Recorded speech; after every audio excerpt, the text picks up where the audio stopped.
The highway is unbelievably tedious. Mile after mile passes endlessly during my trip to Florida.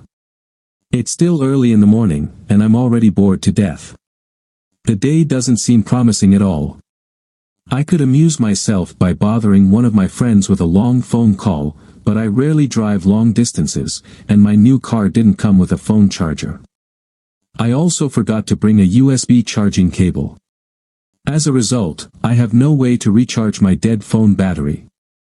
Without my phone, I can't even access my music collection, making everything even more monotonous. To my right, I see a small, dull Louisiana town. A dark, boring sedan overtakes me on the left. My fuel tank is still half full, so there's no reason to stop and interrupt my suffering from total boredom. Why, in the name of all that is holy, didn't I just take a plane? Looking back, this idea of finally going for a drive in my new car seems ridiculous. To my right, I admire a small group of cows. One of them is brown, and all the others are black. I laugh. It's amusing, or at least amusing enough to imagine it being a major attraction here. In my imagination, I see locals gathering around this spectacle every day, marveling at the cows. To my left, I suddenly see the barrel of a gun pointed at my head. Instinctively, I slam on the brakes.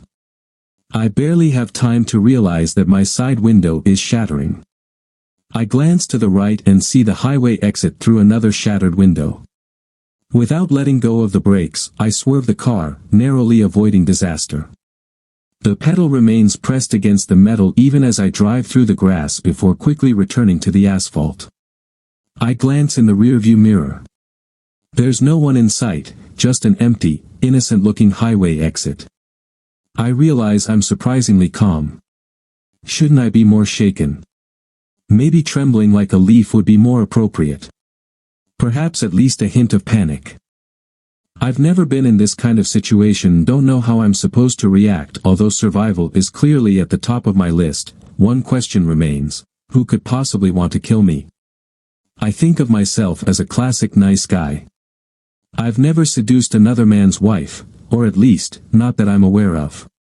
My criminal record is limited to a stolen apple when I was 8 years old, and I seriously doubt Mr. Thompson, the grocer, finally found out and is so upset that he decided to take such drastic measures. Maybe it's just a coincidence, and no one is actually coming after me. Perhaps this was just some spontaneous Louisiana greeting ritual. Oh, bad luck, I see a dark sedan speeding onto the exit behind me. Of course that I push my car to its limits, and thankfully, that's a lot, considering I impulsively opted for a bigger engine. I don't know much about these things, but at the time, 8 cylinders sounded better than 6. So I bought it. All I know is that my car feels incredibly fast now. Surprisingly, my pursuers aren't far behind. Suddenly, a gunshot shatters my windshield. I instinctively duck my head, hating myself for it. It's a stupid move, and it's already too late anyway. My right side mirror, now peppered with bullet holes, reveals 2 unsettling details that make an already bad day worse. First, there's a big lump of what looks like bird remains stuck to the mirror frame. This car is practically brand new, and while I'm irritated, I'm also oddly grateful to the apparently sizable bird for not smashing directly into my now useless windshield. Second, a man leaning out of the sedan's side window is aiming a gun in my direction. He doesn't seem to realize how ridiculous he looks, like something straight out of a cheap gangster movie from the 60s. I can't help but feel a bit let down that he forgot the Humphrey Bogart-style hats. If I'm going to be shot at, it should at least happen with some flair. I spot a narrow, bumpy rural road to the right and decide to use every advantage I have. I'm driving an SUV, but they're not. I swerve onto the dirt road, braking hard before accelerating again, nearly flooring the pedal. I have no idea where I am, probably somewhere in Louisiana. Driving over 100 miles per hour on a small dirt road is no easy feat, and my hands are full trying to keep the car steady. I hope the massive cloud of dust I'm kicking up will give me some sort of edge. It makes my location painfully obvious, but I wouldn't trade places with anyone barreling through this dusty patch at such speeds. Then, suddenly, the steering wheel jerks, and a tire pressure warning light flashes on the dashboard. They must have hit one of my tires with a bullet. The car remains surprisingly stable, but I know I can't outrun them now. I couldn't shake them off with 4 good tires, so there's no way I can manage with 3. I slam on the brakes, jump out of the car, and just start running. I run. I don't look back. I barely even look at where I'm going, I just run. The bark of a tree to my right explodes into splinters, but I don't care. I'm running for my life.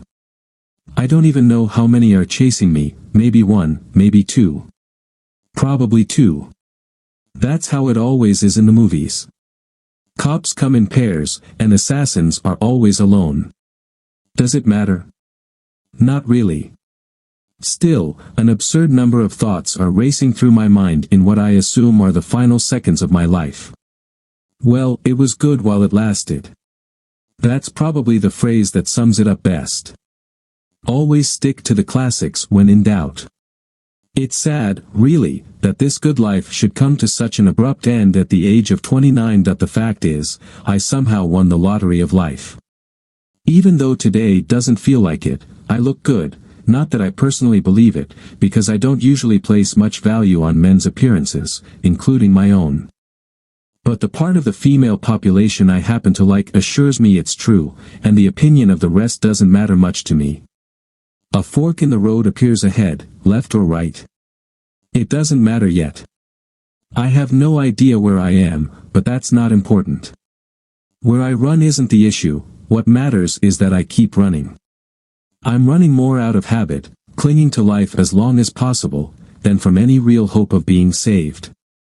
My phone battery is dead. The number of police officers in sight is, well, let's count, 0. That matches the total number of people visible.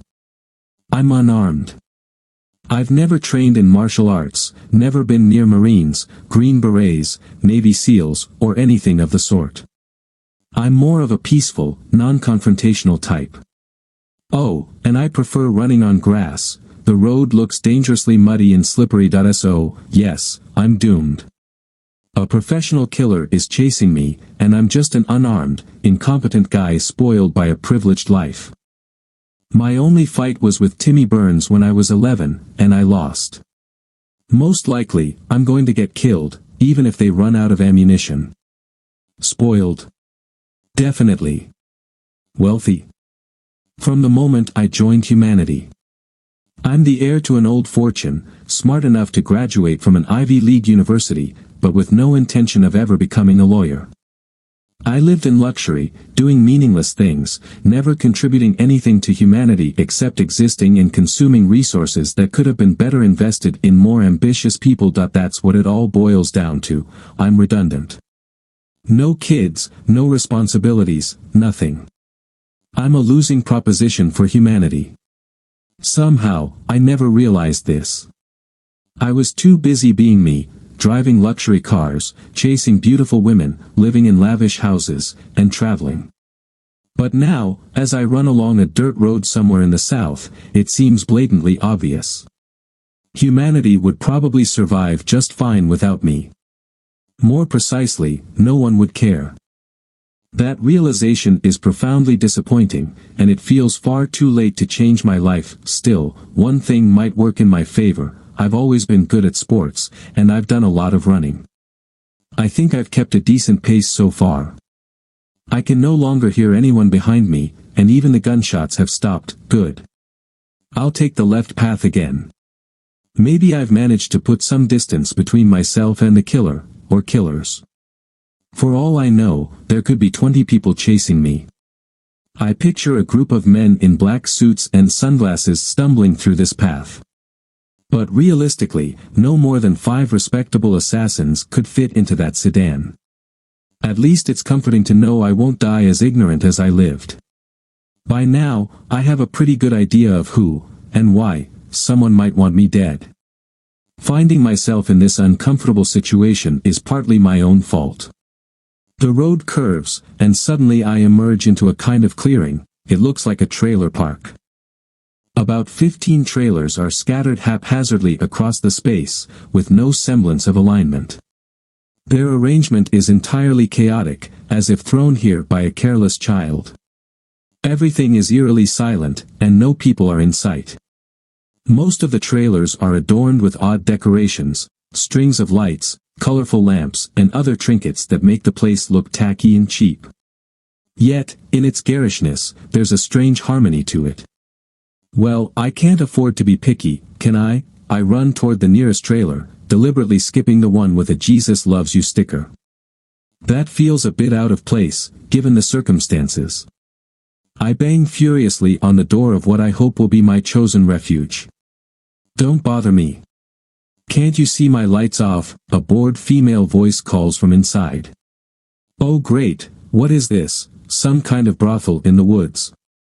I'm running for my life, but at least someone's home and willing to talk to me, even if it's through a closed door. Please open up, it's important. It's a matter of life and death. You have to help me. The door swings open surprisingly fast, and I'm pulled inside. It's quite dark in here. As my eyes adjust, I see a blonde woman standing in front of me. Her face isn't just beautiful, it's strikingly, almost impossibly beautiful, with sharp, classic features. What is she doing here?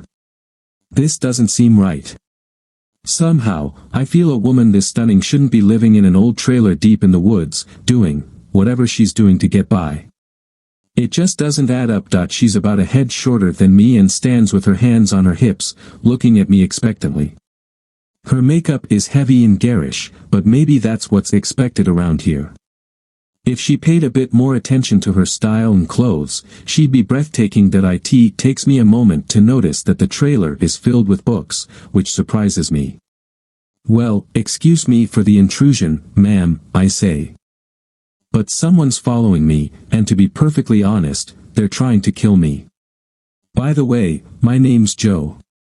I extend my hand, hoping to break the ice. I desperately need her to be on my side. She studies my hand carefully before reaching out and shaking it. Hi, Joe. I'm Mia, she says. The handshake feels like a good sign. The truth is, life here may not be ideal, but I've gotten used to it, Mia explains. I'm 26, and I think it's a bit too soon for my grand exit. So, as much as I'd like to help you, I don't see the point in risking my life for a stranger. You see, for all I know, you could be the villain in this story. Her reasoning is sharp and articulate. For someone living in an old trailer in the middle of nowhere, she's definitely neither stupid nor ignorant. In fact, she's remarkably eloquent. I can't help but admire her sense of humor, even in such a stressful situation. This is wrong, I swear. Given the current predicament, I could really use a bit more charm right now. My life might depend on it. This may be the first and only time where my skills as a ladies' man might actually save me. And apparently, it's also the first time I've completely failed, at least since Peggy Andrews slapped me back in 10th grade. So, give me at least one reason why I should help you, Mia demands.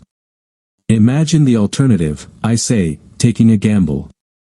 You're sending me back out there, and they'll definitely kill me. And then you'll have to live with that. I'm playing the guilt card, and I hate myself for it. But I'm desperate. So, you're betting your life on the fact that I'm a moral woman?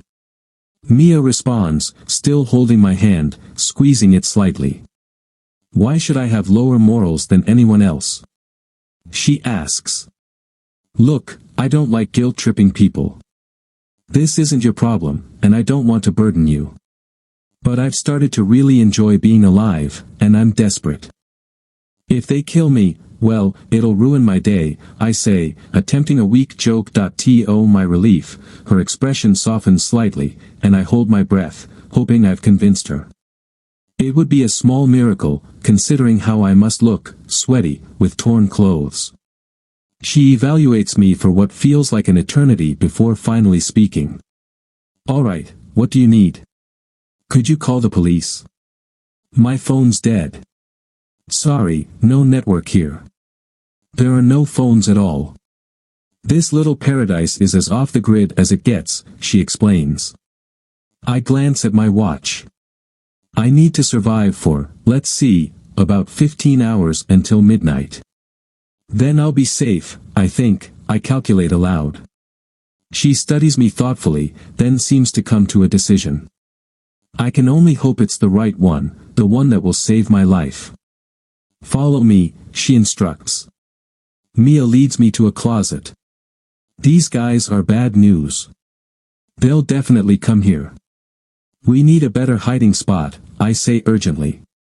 Trust me, we know how to handle this. There are undocumented immigrants among us, she responds calmly, opening a secret door inside the closet. A small compartment is revealed. God, you're right, I whisper. This might actually work. Get in. They're already looking for you, 2 men, at least, she says. Thanks. I'll owe you if I make it out alive, I reply, crawling into the cramped space.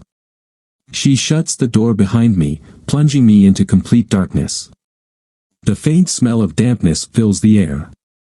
Outside, I hear footsteps and birdsong, followed by a loud knock at the door.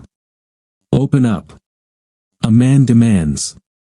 His tone is sharp, and I can already tell he's not here to make friends. His weapon probably makes tact unnecessary. I don't surf. Go bother someone else, Mia replies indifferently. It's early in the morning, and I'm tired. I don't care. That's not why I'm here. Open the door, or I'll break it down, the man threatens. From my hiding spot, I imagine the entire trailer park must know what's happening by now. This likely isn't the first time someone has banged on a door here. Whoever's in charge of security should really consider arming the residents to protect them, but whoever that is clearly has no intention of stepping in, and honestly, it's probably safer not to. The door creaks open. What do you need? Mia asks, her tone steady. I'm looking for someone. Won't take long. Just don't bother me, the man replies. He moves quickly, checking everything, eventually opening the closet. My life, and Mia's, depends on this moment. On second thought, they'd probably kill everyone in this makeshift paradise to eliminate any witnesses. The thought is sickening. All these people might have to die because of Sal's greed and my mistakes. Fine. If you see someone in torn clothes, let us know. We'll be around for a while, the man says. Mia doesn't bother responding, and soon, the main door closes. Stay put for a while longer, just to be sure, I hear her whisper. Smart. Brave. Beautiful. And willing to risk herself to help me. What is someone like her even doing in this place? I force myself to stay calm, fighting off the beginnings of claustrophobia. I've never been prone to it, but this feels like the perfect setting to develop it. After what feels like an eternity, light floods into the tiny compartment as Mia opens the door that I drag my aching body back into the real world. Thank you, I say sincerely. This isn't over. They're still out there, she warns in a hushed voice. I know. Our entire conversation is whispered, both of us fully aware that someone could be listening in right now, pressing their ear against the aluminum walls of the trailer. You owe me, Mia says. I know. What do you need? Your story, she replies, smiling. How can she smile in a situation like this? And yet, her smile is breathtaking. Is that all? I ask. I didn't say that's all, but it seems like a good preview, she says. Fair enough, I reply, realizing my voice is trembling slightly. You've had a rough time, haven't you? Mia asks, her tone softening. You'll stay here in the bedroom. No one should check here. I'll bring you something to eat and drink. I look at her in disbelief, but she's right, I'm desperate for food and water. As she leaves, I'm struck by the thought of how horribly wrong everything has gone. I married a kind of monster, while a kind and beautiful woman like Mia has had to work so hard to survive. I assume she's doing this out of sheer desperation. I can't think of any other reason for someone so angelic to end up in a place like this. She returns with some crackers and a glass of water. These vanish in seconds, and she smiles at me kindly. Okay, keep going, she whispers. Well, I begin. Until today, my life has been pretty easy and carefree. I've never had problems, never made enemies. Life's just been one smooth ride. My troubles started in college, though I didn't know it at the time. That's when I met Sally. She's smart, sweet when she wants to be, and funny. She's also attractive, not as beautiful as you, but pretty enough. Mia briefly smiles at the compliment but tries to hide it. I inherited some money from my grandfather, which allowed me to go to college without any financial concerns. I decide not to mention that I inherited a six-figure fortune. She doesn't need to know, and that detail has already caused me enough pain. Sally, on the other hand, earned a scholarship because she's incredibly intelligent and hardworking. She's driven by ambition and was determined not to live like her parents. But despite her scholarship, she often struggled to make ends meet. I guess I was perfect for her. I wasn't looking for anything serious, but she was persistent, and I was charmed. After we graduated, she decided we should get married. I had my doubts, but I was too passive and lazy to argue. Fighting over it would have been too much effort, so I just went along with it. Being a lawyer, I insisted on a prenuptial agreement. It included a clause stating that in the event of my death during our marriage, she would inherit everything. I didn't see a problem with that. It made sense to give her some security. My mistake was not considering that the clause applied regardless of the cause of my death and remained valid until our marriage legally ended. In short, our marriage went downhill fast. Maybe she never intended for it to last, or maybe she actively wanted it to end. I honestly don't know. I caught her with another man. Maybe she wanted me to catch her. I have no idea. Of course, I immediately filed for divorce. I think she was forced to accept a prenuptial agreement against her will, and the only reason she did was because of that death clause. Maybe she always intended to get my money that way. After filing for divorce, I'm sure she was short on cash. The divorce was finalized 6 months ago, and 3 days ago, my lawyer advised me to pay her the small amount she was entitled to. That was probably a huge mistake because she clearly used that money to hire these guys to kill me. If they succeed, let's see, I have about 14 hours left, and then my money will be hers. If they fail, she'll be left with almost nothing. Maybe she needed the divorce because she didn't have the funds during our marriage to hire professionals like this. That one lump sum payment gave her the means to do it. Mia listens intently. Wow, that's quite the story, she says. Yeah, I admit. And I hope it's not a short one. Me too, she replies, because your end would also mean my end. Ah, this is going in the wrong direction, I mutter. So, what's your story? Oh, it's a sad one, she says. Do you really want to hear it? It can't be worse than mine, I say, trying to lighten the mood. Maybe it is, she says quietly. My father died when I was 14, Mia began, her voice tinged with sadness. My stepfather was an alcoholic who beat me. Not long after that, I ended up here, managing to escape. I've been waiting for my savior ever since. She looked genuinely sorrowful, and I was stunned. It was terrible to hear. Mia, I said, you've been through so much. You're incredible for surviving all that.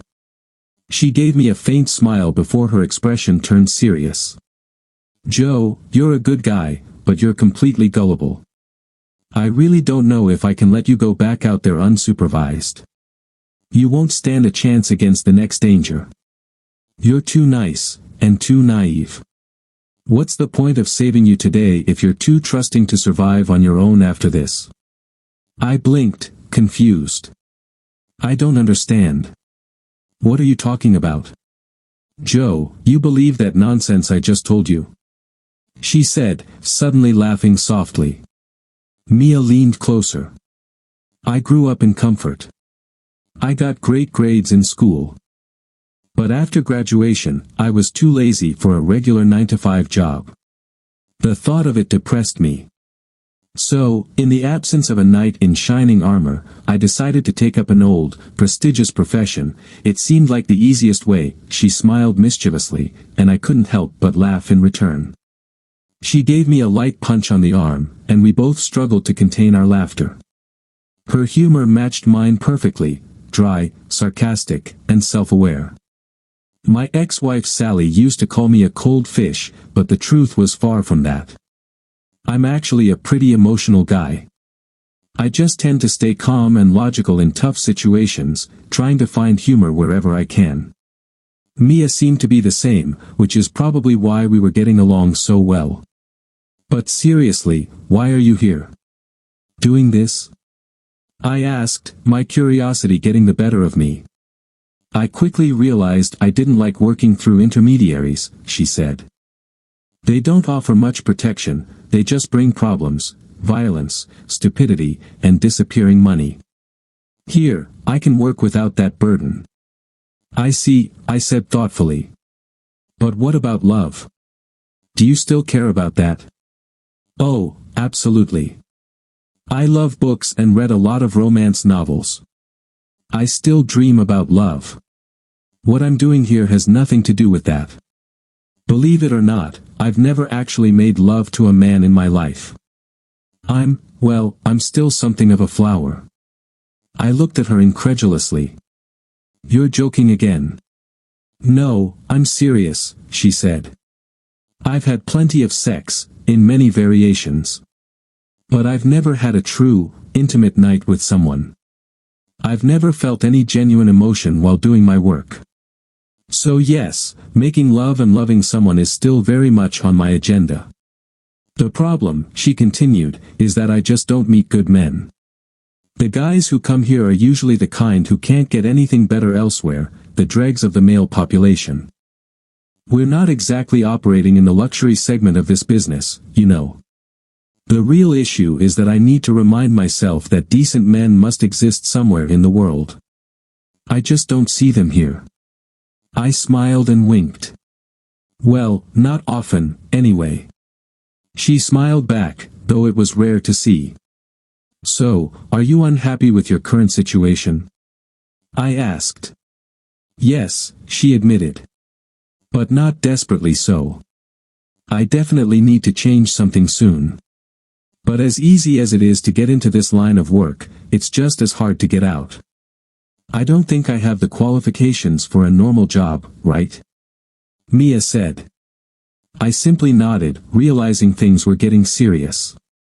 As usual in such situations, I decided to change the subject. So, do you think we can stay hidden here for 14 hours? I asked. We can try, she said, her expression thoughtful.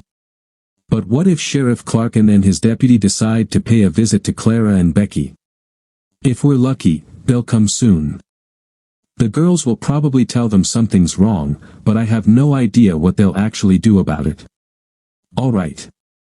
Let's wait and see. Joe, Mia continued, soon I'll have to turn on the light. It's just part of my job. But maybe for you, well, maybe not. If you think about it, I like you even more. But, of course, I'm not going to admit that now. She smiled faintly, but I could see the tension behind her words. I didn't want to make things harder for her, she already had more than enough to deal with because of me. I think it's necessary, don't you? She asked, glancing at me. No, I don't think I'll like it. And not just because I'll have to wait in the closet the whole time, I admitted. Yeah, I figured that wouldn't be the main problem, she said, looking directly at me. I like you, Joe. And I don't think I'll enjoy knowing you're listening to me, doing my job. I took a deep breath. Well, a little honesty for you, I like you, too. And I'm afraid that, for the first time, I might feel ashamed of my work. I'm scared that after this, you'll like me a lot less. I don't think so, I replied honestly. Though, to be fair, I'm not entirely sure how I'll react. I've never been in this situation, and I doubt many men have. Still, we don't have many options, do we? No, unfortunately not, she said with a resigned sigh. Let's just get this over with. You don't have to go into the refuge, she added. You can stay in the closet if you'd prefer to sit among my clothes. That doesn't sound too bad, I said, trying to lighten the mood. Over the next few hours, I learned several things. First, I realized I get very jealous when I hear men spending time with Mia. I had a lot of time to think about this, and the answer became clear: I care about her, not just as a friend.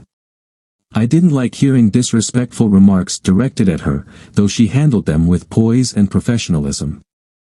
Second, booking a woman like Mia seemed surprisingly casual. The conversations I overheard sounded like mundane small talk. It's way too cold this time of year. Have you seen the gas prices? Jan and Mara are finally getting married. Peggy's pregnant again. Third, I discovered something about myself. Sitting in her closet, surrounded by her clothes, I found comfort in the faint scent of her. It was strange, but it made me realize how much I liked her, more than I cared to admit. Even between clients, I could have stepped out of the closet, but I chose not to. It would have felt disrespectful to take advantage of the situation, even unintentionally. Sure, I was curious about her, but I didn't let my eyes wander. I kept my gaze focused on her face, though she seemed to notice my inner struggle. Mia smiled softly and slipped on a robe. After 3 hours and 3 clients, the situation suddenly changed. Oh, she muttered, peering out the window. The sheriff and 2 of his colleagues just arrived. I tensed up as Mia gestured for me to hide. They're heading toward Clara, Becky, and Andrea's trailers, she whispered. Things were about to get interesting. Mia kept watching the scene unfold outside. They're leaving again, the 3 of them. All with their weapons ready. They're talking, and Officer Andreas is heading toward the patrol car. Now it's getting even more interesting. If the hitmen decide to shoot at them, they'll have to kill us all too. But it's risky. You can't just kill 3 cops, even if you're a hardened professional.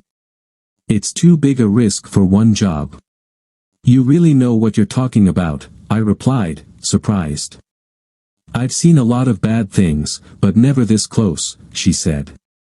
Fortunately, you're lucky I'm here. You really owe me if we get out of this alive. I promise, I'll make it up to you, I assured her. Good. Now get back to the closet. Wouldn't it be better to go to the hideout? I suggested. We don't know what's going to happen, she said firmly. We still have another 10 hours to get through. She looked directly into my eyes as she said this, and I felt a strange flutter in my stomach. Yes, we'll do it, I replied. Thank you, Mia. You can thank me later. Now go, we need to keep you hidden. Do you think I should run to the police? I asked, hesitating. No. They could shoot you from afar.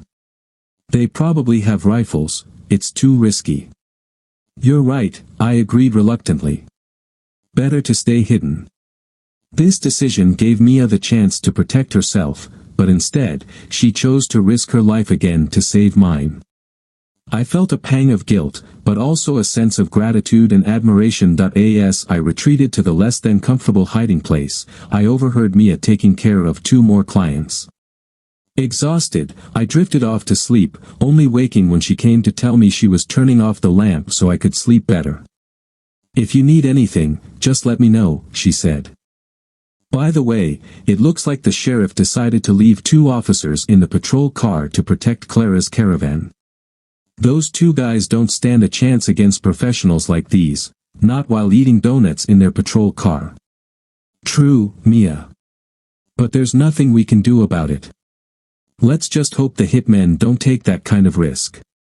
Killing 18 people, including 2 cops, for a single job is way too risky.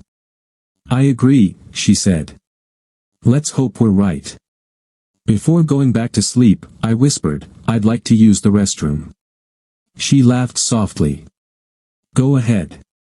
And maybe take a sleeping pill, it's going to be a long night. Good idea, I muttered. I woke up when the hideout opened in the middle of the night. Mia stood in front of me, her long blonde hair loose and clean, wearing only an oversized t-shirt. She was smiling, and without her heavy makeup, she looked stunningly beautiful. Mia, you're amazing, I said. Thanks, she replied with a smirk. And you look like a mess. We both laughed. What time is it? I asked. 30 minutes left, she said. Both cops are still alive. Did you sleep well? You're a strange guy, you know that, she said, smiling. Not really. Honestly, I stayed up to watch over you. What can I say? You're an odd woman, I joked. I know, she replied, and we both chuckled again. I really enjoy spending time with you, Mia, I admitted. Surprisingly, tears welled up in her eyes. She turned away and closed the hideout door. Well, I thought to myself, women are born to be unpredictable. I reminded myself that everything would be over at midnight. Right? I asked through the thin wall. Yes. By then, I'll be officially divorced, she answered. That we continued talking through the wall until Mia suddenly said, wait. The police are leaving. I have to stop them, Mia said as she hurried out. That I heard her footsteps fade, followed by silence. After a while, she returned, only to leave again shortly after. Then I heard heavy footsteps inside the trailer. Someone was searching the place again. It was one of the hitmen. That I held my breath, trying to remain completely silent. Hey, what are you doing here? A firm male voice asked. Just looking for a little fun, but the lady doesn't seem to be home, another male voice replied. Get out of here immediately. Hands behind your head. Stay still, don't move. Do you have a permit for this weapon? Of course. I was just using it for fun, shooting a bit in the woods. This seems odd. You didn't just shoot a bit and then show up here at midnight, did you? Well, not exactly at midnight. I tried to check my watch, but it was impossible. Then Mia's voice rang out. Actually, officer, it's 12:05, she said calmly. Good girl, we made it. I moved the board aside and stepped out of my hiding spot. Both the officer and the hitman looked stunned as I walked into Mia's small living room. And who are you? The officer asked. I'm the one this man is looking for. I'm the one someone tried to kill yesterday. They were supposed to do it before midnight, but it looks like they failed. Damn it, the hitman muttered, glancing at his watch. Looks like we're not as professional as we thought. Liar, the officer shouted, shoving him to the ground. I told you not to move. He quickly cuffed the man. There's another one here, Mia said, her voice steady. She had a practical way of thinking, and compared to her, I felt utterly useless. Dan, be careful. We might be in trouble, the officer called out. Don't move, we heard another officer shout from outside. The following moments were chaotic. The officers were on edge and insisted on taking everyone involved to the station. I didn't even have a chance to say a proper goodbye to Mia. She looked heartbroken as she watched me climb into one of the patrol cars. Trying to appear brave, she forced a faint smile and raised her hand in a small wave before rushing back to her trailer. She probably thought she'd never see me again. There wasn't much I could do to change that. The patrol car was already pulling away. I decided not to press charges against anyone. I didn't want to live in fear while waiting to testify in court. I didn't want to change my identity through a witness protection program. I hadn't even seen the face of the person who shot at me. It could have been one of the two men from the trailer park or someone else entirely. Pursuing the case felt pointless. The trial wouldn't accomplish anything, and I didn't see the value in dragging it out. I didn't even mention my damaged car. It would probably just be confiscated as evidence. Besides, I was far from home and needed it for more important things than a futile battle with the guys my dear ex had hired. The likelihood of them being convicted was slim anyway. They weren't facing any real consequences, and I had no interest in these people beyond this ordeal. As a result, I allowed the men to leave the police station at the same time as me. One of the hitmen even congratulated me on surviving. "I wouldn't have bet on it," he said with a smirk. "You're a good driver and a fast runner." "Well done, stranger." What did he expect? A high five? I treated the situation like some sort of sporting event, but to me, it felt much more personal. "Were you hired by a man or a woman?" I asked, trying to sound casual. "Friend, we don't talk about such things," he replied, flashing a sly grin. "But yeah, women can be just as bad, you know." That was all I needed to know. My ex had personally hired them, not her lover. At the police station, I managed to charge my phone, call a tow truck, and arrange for my car to be repaired. 2 days later, I checked out of my hotel room and went to pick it up. The car was like new, completely restored. Even the bird stain was gone. Sitting behind the wheel, I felt a deep connection to it. Somehow, this car had become a part of me. It was the only vehicle that had gotten me through a potentially fatal chase, and I hoped it would remain the only one. That I started the engine but left it idling for a while, enjoying the cool air from the AC. It felt like a significant moment in my life, a pivotal crossroads. One path seemed dark and uninviting, representing the lonely life I had chosen after my failed marriage. The other was brightly lit, with flashing multicolored arrows pointing toward it and a giant hand beckoning me forward, as if saying, "Go this way." So, I put the car in gear and drove toward the trailer park. What would I find there? Would Mia still be there? Would she want to come with me into an uncertain future? She had seemed comfortable in her current life, and her profession concerned me surprisingly little. There was only one way to find out. I eventually arrived at the trailer park, though it was harder to find than expected, even with the officer's directions. To be honest, I was nervous. So much depended on what came next. Most of the women were outside, sitting on a porch of sorts, gathered around someone. I stepped out of the car and walked slowly toward the group, hoping Mia was part of the gathering. To my surprise, she was sitting in the center of the group, surrounded by the others, who appeared to be consoling her. As I got closer, I saw that she was crying, sobbing like a child. One of the women noticed me, stood up, and approached. "Sorry, buddy, we're closed today. Please come back tomorrow," she said kindly. I was surprised by how empathetic these women were. They were willing to forego a day's income to support a colleague in need. "No, I'm not a customer," I replied. "I came to see Mia. And no one's going to stop me." "You're Joe?" she asked, her tone sharp. "Then you're an idiot. You'd better get over there fast. That girl is a mess." Mia was sitting with her elbows on her knees, her face buried in her hands. She didn't even notice me at first. 2 of her colleagues were trying to comfort her. As I approached, it became clear, she felt awful about me, but instead of regret, I felt a rush of euphoria. All my doubts melted away. I knew I felt the same way about her. "Mia," I called softly. She looked up, her tear-streaked face filled with disbelief.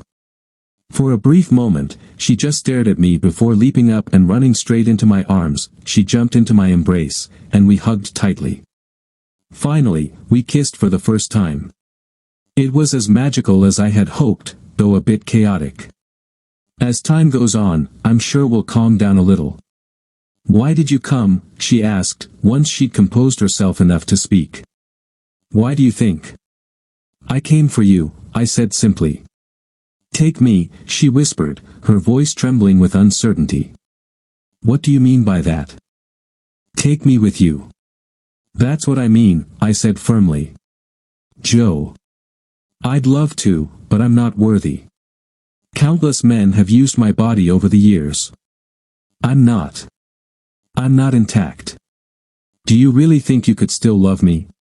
Yes, I already love you. But of course, I hope you'll leave your job, I said. Suddenly, she laughed openly, and it was the first time I'd truly heard her laugh. It was magical. In that moment, I realized I could love her just for the way she looked and sounded when she laughed like that. Consider it done, she said, still smiling. Anything else? Yes.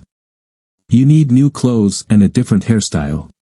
It's not a requirement, but it would make me very happy. No problem, she replied easily. This is just my image. I'd love to get rid of it. Alright, that's it for me. Anything else you want? Other than you? No. But, Joe, how will this work? Well, you pack your things into my car, and I'll just take you out of here. And then what? Good question. You're probably right, why wait? But how will it work later? You have family, friends, maybe colleagues. None of them will be thrilled to hear you brought someone like me home. Right? I asked this with humor, but she nodded sincerely. Well, I don't have much family, she said. I do have friends, quite a few, actually. But I won't tell anyone about what you've done unless you want me to. Your health, your well-being, that's all I care about. I'll support you, no matter what you decide. You're perfect, Mia, I said. One of her former colleagues chimed in, I envy you so much. Don't let this chance slip away. Pack your things and go. She's right, I said. Mia, come with me. Trust me. She looked at me thoughtfully. Yes. I don't even know why I'm hesitating. I dreamed you'd come back for me, that you'd take me with you, but I didn't dare believe it. Suddenly, her mood shifted. She made her decision. All right, let's pack my things, she said decisively. You'll pack them in bags and load them into your car. The trailer is still rented, but I'll miss the girls. Promise me we can visit them sometimes. Just come with me. I promise you can trust me. Oh my God, I'm babbling, aren't I? She asked, blushing. Yes, you are. But it's fine. Let's get your things, I replied. Yes, sir, she said with a laugh, disappearing into her trailer. As I folded down the back seats of my car to make room, she reappeared, wearing decent clothes and light, tasteful makeup. Wow. You look stunning, I said. She smiled broadly, then disappeared back into the trailer to gather her belongings. I decided to follow her and offer help, but I was quickly shooed away. While I tried to figure out how to fit her things into my car, she was inside saying tearful goodbyes to her friends. After solving the logistics, I waited patiently. Eventually, one of the women approached me, followed by the others. As expected, I had to promise to take good care of Mia. If you don't, you'll answer to us, one of them said with mock severity. I endured it with good humor, sensing their genuine concern for her. It turned out Mia didn't have a car, all the women shared an old van. So, her things were now officially mine to transport. Finally, after what felt like an eternity, Mia climbed into the car. Sorry it took so long, she said. Oh my God, this is what I call a nice car. I love it, Joe. It's expensive, isn't it? She leaned over and kissed me passionately. So, where exactly are we going? She asked, her voice sweet and filled with anticipation. Where you'll live. I replied with a smile. She nodded, her confidence contagious. Austin, Texas. Oh, that sounds nice. How long will it take to get there? Mia asked. A few hours, not too bad, I replied. Joe, are you sure about this? This is your last chance to cancel everything. Are you crazy? You belong to me.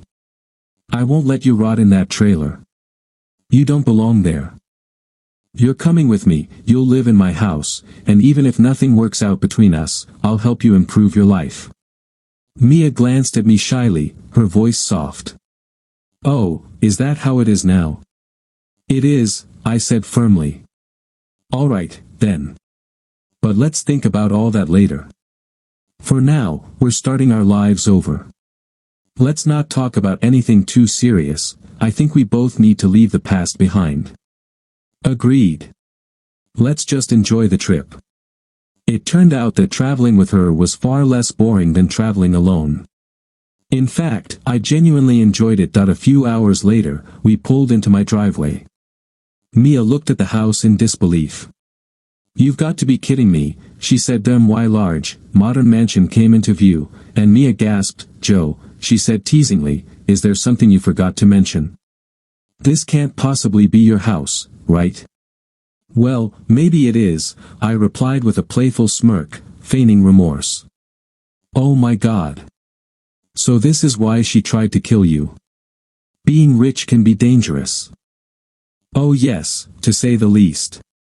Being rich and naive is a particularly deadly combination. Wait, who's that woman sitting on your porch? Mia asked, her voice suddenly tense. I followed her gaze. No.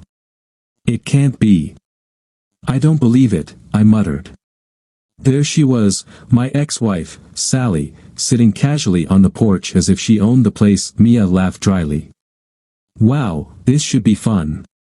I get to officially take you away from her. As we walked toward the porch, I realized how grateful I was to have Mia by my side.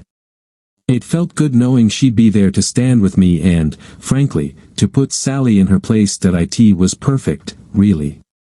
Not only had I survived Sally's attempt to have me killed, but I was returning with a woman far more beautiful than her. To be fair, Sally wasn't unattractive. Her long, sleek black hair, flawless face, and meticulously styled appearance gave her a certain allure. But Mia had a natural beauty that Sally simply couldn't compete with. Mia's face was in a league of its own, and even without seeing her out of her clothes, I could tell her figure would be stunning. Sally, though slim and fit, had merely done her best with what she had. Mia, on the other hand, didn't even need to try. Not that any of this really mattered. I wanted Mia by my side. I didn't want Sally, even if she were more beautiful. Joe, darling, Sally called out as she spotted me. There you are, finally. I didn't know what to say. She continued talking as though nothing had happened, barely making eye contact and directing her words mostly at my shoes. Joe, we need to talk. We should be together. Yes, we've made mistakes, terrible mistakes, but we can fix them, she said, her voice trembling in an almost convincing performance. Mistakes? I muttered under my breath. Trusting you was one, that's for sure. I decided to remain silent as she went on, trying to sound repentant. Please, darling, I'm begging you. Let's go inside and talk, she said, her eyes glistening with what could only be described as crocodile tears. Sally, I said, keeping my voice steady, let me remind you that you haven't lived here in 6 months. You live with Terry, the guy you cheated on me with. We're divorced, remember? I said firmly. Joe, Sally clasped her hands, her performance flawless. Terry was just a mistake, darling. Please believe me. I only love you. Always, only you. I know I've made so many mistakes. I put you in a situation you didn't deserve, but please, let me make it up to you. I'll do anything you want. I'll be the best wife you could ever imagine. Just give me another chance, Joe. Please. I shook my head, incredulous. Oh, this is truly amazing, I said sarcastically. Joe, darling, please don't dwell on the past. I'll be the perfect wife for you in the future. How can I say this? I'll be everything you need, everything you've ever wanted. We could even get remarried, she pleaded. Remarried? I asked skeptically. Of course, darling. I mean, if I can somehow make it happen. But Joe, I'll gladly give you the children you've always wanted. Please, give me a second chance. I know I ruined everything terribly, she continued, her desperation growing. It was almost comical how she completely ignored Mia's presence. "Joe, please, you have to believe me. I haven't seen Terry in months. I left him immediately. I never wanted to hurt you." "Sure," I replied coldly. "You just hired some guys to do it for you." Her facade cracked for a moment, a fleeting slip that would have cost her an Oscar. "What are you talking about?" she stammered. "Oh, nothing. Never mind," I said dismissively. "Let me sum this up for you. You wanted to marry me, but you rarely gave me any affection. And when you did, it was as boring and detached as possible, like you were trying not to get emotionally attached. Eventually, I grew suspicious. I hired a private investigator. His report revealed you were giving a guy named Terry Richards far more love, and in far more ways, than you ever gave me. I confronted you and caught you with your lover. And instead of apologizing, you insulted me in front of him, called me useless in bed and a terrible lover. I threw you out of the house. That's when you remembered the prenuptial agreement and realized you'd made a terrible mistake. You tried to reconcile, but I didn't fall for it. Then you remembered the clause, in the event of my death, you would inherit everything as long as we were still legally married. You waited for the divorce settlement, took the money, and used it to hire professional killers. Unfortunately for you, I was already on my way to Florida, so they couldn't target me at home. They had to try it on the highway, in broad daylight, a risky move, and obviously, they failed. But it was close. Bullets came within inches of me. Thankfully, this beautiful woman here saved me, risking her own life to hide me. And unlike you, she had no idea I was rich. Without her, I'd probably be dead right now, she'd be dead, and you'd be wealthy. But here we are. Mia and I are still alive. I'm still rich. And you? You have almost nothing. I'm guessing the hitmen took most of the money you paid them." Mia smiled broadly, while Sally at least had the decency to look somewhat embarrassed. "But I'm not finished," I continued. "Now I have a difficult choice to make. On one hand, there's a beautiful woman who doesn't love me, only wants me for my money, and even tried to kill me. On the other hand, there's a stunningly beautiful woman who seems to love me regardless of my wealth and was loyal enough to risk her life for me. It might seem like a tough choice, but surprisingly, it's not. I choose Mia." Mia burst into open laughter, a sound so captivating and pure that I realized I could love her just for this moment alone. "Mia, you're truly beautiful," I said, my voice sincere. In response, she hugged me tightly and kissed me. At that moment, I felt that everything I'd been through had been worth the risk. The reward for surviving was overwhelming, and I almost felt like I should thank Sally for it. When Mia and I finally broke our kiss, we saw Sally walking slowly toward a beat-up car. To my surprise, Mia spoke first.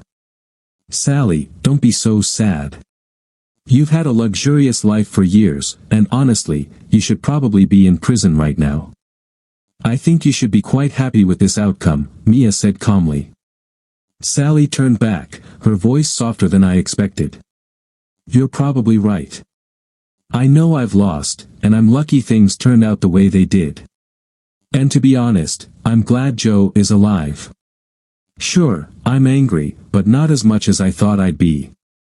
Then, almost as an afterthought, she added, "Time for some honesty. I never loved you, Joe. But you're a good person, too good for me. Take care of him, Mia. He's precious and vulnerable, just too naive for this world. I know it, and I thank you for ruining everything so thoroughly that I lost him. Try to be a better person, Sally." "I'll try," she replied quietly. "I wish you both the best. And I mean that." As she walked away, I didn't try to understand her motives. I still couldn't make sense of her actions, but I realized I could live with that. Mia and I watched in silence as Sally drove off. "You know, Mia, these are the moments we'll remember for the rest of our lives," I said, breaking the quiet. You mean when we're sitting by the fireplace, old and gray, she teased. Exactly. It'll be a great story to tell our grandkids. Ha. Of course. Grandpa, the hero, dodged bullets, ran like crazy, and drove like a maniac. But Grandma is the real heroine, she saved him heroically.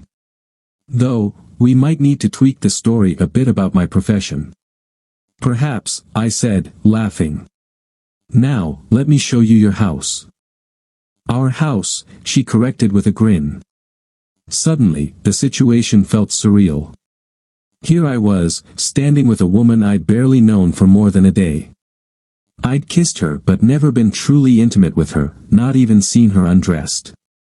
Yet, here we were, casually talking about growing old together as if it were a certainty. Was I really that naive?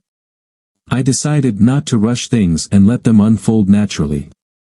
After all, there was no reason to worry. Unlike some other women in my life, Mia wasn't trying to kill me. When we reached the front door, I opened it and bowed dramatically. Please, my lady, step inside. Thank you, kind sir, she replied, stepping through the door with a smile.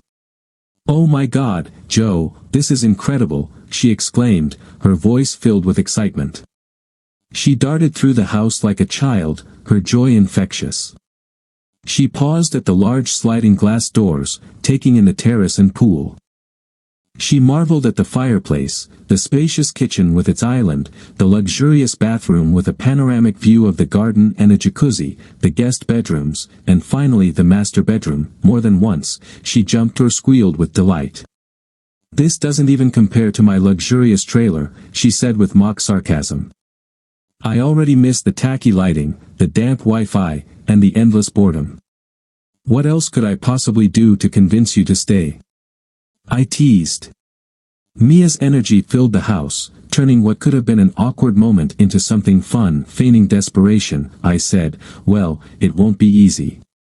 All I have is this old BMW that barely got us home. It's over 3 weeks old now, a miracle it still runs. And there are only 2 other vehicles we can use, and they're not much better. Neither has a proper roof, and one has the engine in the back. Oh no, this doesn't sound good at all, she replied, laughing. But at least you're honest with me. It's fun. Maybe we could escape this suffering once in a while, but not more than a few times a year. Of course, those escapes would be to places as dreadful as Europe or somewhere utterly inconvenient like the Caribbean or Hawaii, I added, grinning. Wow, Joe, you're really digging yourself into a deeper hole, she said, smirking. Maybe I could calm you down with love, but not more than a few times a day. Well, that's a shame, I replied, pretending to sigh dramatically. I was hoping for a better life than this. Maybe you can convince me by showing me your body. I need to see if this will be enough to make me forget about the terrible living conditions ahead, I joked, doing my best not to burst into laughter, and I managed. Obediently, I took off my shirt and gave her a shy look. She stayed silent for quite a while, seemingly at a loss for words. Well, she whispered almost to herself, if this is all I can get, I suppose it'll have to do. Instead of laughing, I simply lifted her in my arms and carried her to my room. She laughed happily the entire time. That a few seconds later, I thought, God, how on earth am I going to keep a woman like this? I already knew her beautiful face like the back of my hand. It was a face too divine to be real. Well, it is real. Thank you, she said, as if reading my mind. I don't want to unpack right now, but I'm sure we'll have plenty of fun here. Oh, wow, was all I managed to say before she leaned in and kissed me with a passion that matched her boundless energy. Joe, you're never getting rid of me again. This is my dream life, she said breathlessly. And I've got an idea, she added with a playful wink. I saved your life. That means you're mine now, my property. Lucky me. Her sweetness was overwhelming, and I realized I'd never been this happy in my entire life. I was smiling like a fool, but I didn't care. I already knew I was addicted to this woman. She was stunning, someone who could have any man she wanted. How was I supposed to hold on to her? Joe, she said softly, that was incredible. My first time making love, and it was so much better than I expected. Do you know why? Why? I asked. Because you love me. And I love you, she said simply. Nothing else mattered. I hesitated to propose right then. I didn't want to scare her. Mia had always been fiercely independent, which was why she had chosen the life she'd lived before. I decided it was best to give her time to adjust to being with someone. Joe, you've been single for quite a while, she teased. It's only been a few days.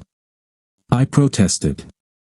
That's still longer than a man like you should ever be alone, she laughed. If you propose to me, there's a chance I'll say yes. I turned to her, surprised, as she smiled sweetly. I couldn't tell if she was joking or serious. Mia, I began.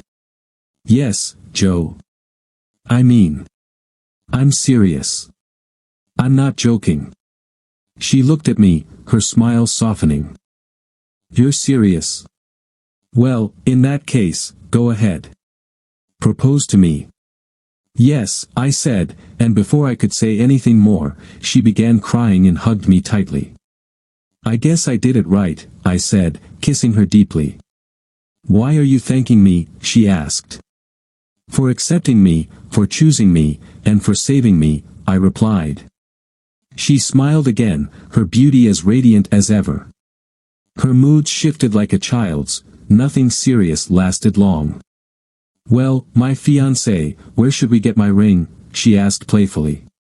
For the record, I'd be just as happy with a ring made from a jar lid, she added with a laugh.